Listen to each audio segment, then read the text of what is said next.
Hashtag of the day, sponsored by Reese's Peanut Butter Cups. Yesterday, Tom Brady penned a farewell letter to New England where he thanked the fans and Robert Kraft, but failed to thank Bill Belichick. Brady also wrote that Tampa Bay was somewhere he felt he could be, quote, seen and heard. So, Shannon, what was your biggest takeaway from Brady's essay? My takeaway is I told you, Jenny, and I told Skip Bayless, Tom Brady is exactly who I thought he was. The more accomplished a player is, the bigger his ego is. Oh, Shannon, you speaking for you. I said, no, I'm not. I was never a great player like Tom Brady. I was a very good player, been around some great players. And I told you, with O'Shea Sharp, if I tell y'all grass will turn to cheese, start hustling crackers. I know about what I'm talking. Skip, it hurt Tom Brady more than he'll ever let you on to, that when he found out that Coach Belichick was willing to move on from him with Jimmy Garoppolo, it hurt him. Because you think about what Tom Brady had accomplished up until that point, Skip. It wasn't like he was a 2 or 3 time Pro Bowler, had gone to a Super Bowl. The guy had gone to the Super Bowl like every other year. And you're willing to move on. Tom Brady, it's fine now. Everybody, what Tom Brady was looking for a way to get, no, he wasn't. When Tom Brady found out that they was trying to move on from him, Tom Brady wanted an extension. He wanted the assurance that this would not happen again. And when he didn't get that, and I told you last year, I said, Skip, they're moving on. 20 years, they're done. He didn't want that 8. Yeah, he got an extra $8 million, Skip. But what he wanted, he might have been willing to. He was never going to forget it. But he would have been able to let bygones be bygones. To get another 3 years in New England, says, okay, I got an opportunity to finish 21, 22, 23 years. I played until I was 44, 45. But no, Skip, when you think about it, for me, at a Hall of Fame speech or something like this, Skip, you don't want to thank everybody because then you devalue everyone else because you think your first grade, your second grade, your third, all these teachers, Skip, he's had one coach. It's not like Shannon Sharp, I played 14 years, had 4 head coaches. He's had one coach. And you can't even say, well, Coach Belichick, I really appreciate it. And then you make this notion, well, it wasn't like, I talked to Coach Belichick on the phone. Skip, you know how this works. You've been around it. I don't know if you've actually been in draft rooms, but you've been close. The only guy that really gets to talk to the head coach on draft day is the first rounder. Me, when I got drafted, I was a 7th round pick. I talked to Lyde Huggins, who's the personnel director for the Broncos. Congratulations. How you feel about being a Bronco? I feel great. I'm going to show you. You should have got me earlier, but you got me. That's all I need. Skip, Tom Brady is like everybody else. He has feelings. So people have been letting that golly gee whiz Tom fool them, but up underneath of that one of the most accomplished players in NFL history is a raging human. And he hit with his ego was bruised. Can you imagine, Skip? They're going to try and trade a 5-time Super Bowl champ, a 3-time Super Bowl MVP, and you're going to try to move on without me. Skip, he hurt. And it came through. They said, some things get lost in translation when you read it. You're like, I don't need to hear Tom Brady. I heard everything he said from the Players Tribune. Tom Brady's hurt. He took all his shots. It wasn't no party, no little shot. Those were bazookas that he was throwing at Coach Belichick, and you know it. Mm-hmm. I do know it. And I agree with everything you just said and then some. But before I get to Brady, a quick aside about our previous topic in which I delivered a scathing rebuke of Aaron Rodgers over Drew Brees on the All-Decade team, and I predicted that my man Lil Wayne was going to be very unhappy with me. He just texted me, ouch, man. And yet, at the end of ouch, man, Lil Wayne included the laughing, crying emoji, which indicates to me that at least he's kind of laughing and crying at the same time. So forgive me, Lil Wayne, and I think we're still barely okay. Thank you for that. I do not think that Bill Belichick and Tom Brady are remotely okay.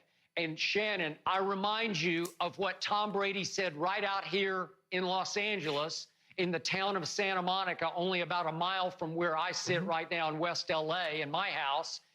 he did an interview with Jim Gray at a conference in that offseason following that Super Bowl loss to the Eagles, 41-33, in which I think he held Belichick accountable for giving up 41 points to Nick Foles as Brady put up 33 and lost. And Jim Gray asked him, do you feel like you get the appropriate gratitude from, he just said, the Patriots? And Brady said, I plead the fifth. You plead the fifth? You're Tom freaking Brady, and you don't get the appropriate gratitude? Well, that's all I needed to know. All of a sudden, the skids were greased, and he was on his way out of town because he knew Belichick had tried to push him out the back door by going forward with Jimmy G, but then was forced, obviously, by Robert Kraft at that previous trade deadline to give him up and basically give him away to San Francisco. So none of this surprised me because this was actually Tom Brady's way of delivering a scathing rebuke of Bill Belichick, because he was saying that the people in Tampa want to listen to what I have to say. They want to see me and hear me. Oh, well, that would indicate in your former life for 20 years that that coach didn't really want to see you or hear you what you had to say. And then the whole point was that he did say that on the draft day that Belichick's personal assistant that he's had for 20 years, that Burge Najarian, called Tom, and I'm with you, Shannon, that's no big deal for a sixth rounder to get a call from Belichick's personal assistant. Hey, you just got drafted by the Patriots. But that's the only mention of Bill Belichick in this whole post, this whole essay or letter that was posted on Players Tribune. That's the only mention of Bill Belichick. So I think we're in lockstep on this one. Yeah, Tom Brady is driven to show Bill Belichick. And what was the, you know, in the end, he said, I just want to show everybody what I have left. Well, no, he really especially wants to show that coach up in New England what he has left. And I think he's got a lot left. Yes. Okay.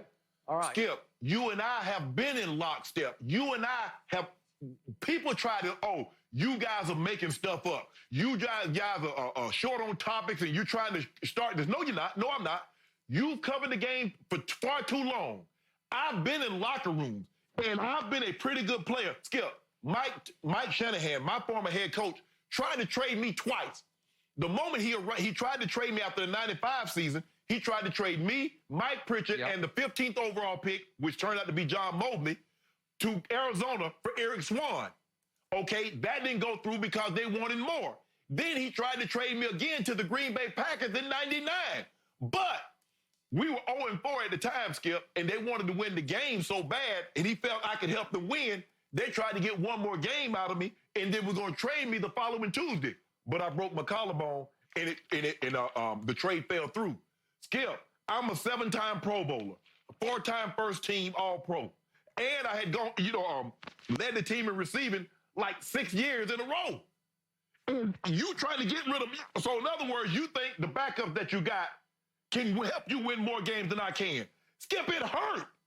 And so just imagine Tom Brady. Skip, I had only won 2 Super Bowls. Tom Brady had 4 or 5 under his belt. Regular season MVP. He was already the 2000 all-decade quarterback. And you said, you're willing to move on from me for an unproven in Jimmy G. Skip, like I said, Skip, let me tell you something how this thing works. I'm a history buff. Let me tell you something how power works. If somebody tries a coup and they're not successful, if you don't get rid of that person, they'll try it again. Coach Belichick tried to overthrow Tom Brady, and it didn't work because the king, Mr. Kraft, intervened. If you thought for 1 second that Coach Belichick wasn't going to try this thing again, you were sadly mistaken. That's in his nature. That's who he is. And I saw this coming. I saw it coming. And they put on all this, even at the NFL Network when they're announcing the Centennial team. Tom Brady all dressed up and he's smiling. Yeah, Coach Belichick, I couldn't have done this without you. You pushed me. Everybody's saying all the right thing. No. Skip, you can't fool me. You cannot fool me. This relationship was always only player-coach. There was never, Skip, And I'm not saying you have to be friends, but they were friendly. They realized they needed each other in order to accomplish what they needed to get done. But once Coach Belichick felt that I can accomplish this without you, Coach Belichick was going to move on. And I'm not surprised that it ended this way. Now, Skip, I am a little surprised because this is kind of off-brand for Tom Brady. He normally the golly gee with, hey, I want to thank everybody from Coach Belichick, Mr. Kraft, yada, yada, yada. But no. I don't need to hear him read it. I can read it, and I can see the passion. I can see the anger. I can feel the hurt that he's feeling putting this out. Whoever typed it for him as he's talking, I can feel what he's feeling. It is 100% real. So all you Patriot fans that thought Shannon and Skip was crazy, and you thought I was crazy when I said this was going to happen, now how you like me now? Because I told you it was going to come to this, and I said it wouldn't be pretty. So I'm with you on this one. I believe that now the battle lines are drawn. Each of these guys, a great coach and a great player, have earned the right to show the other one, I can win without you.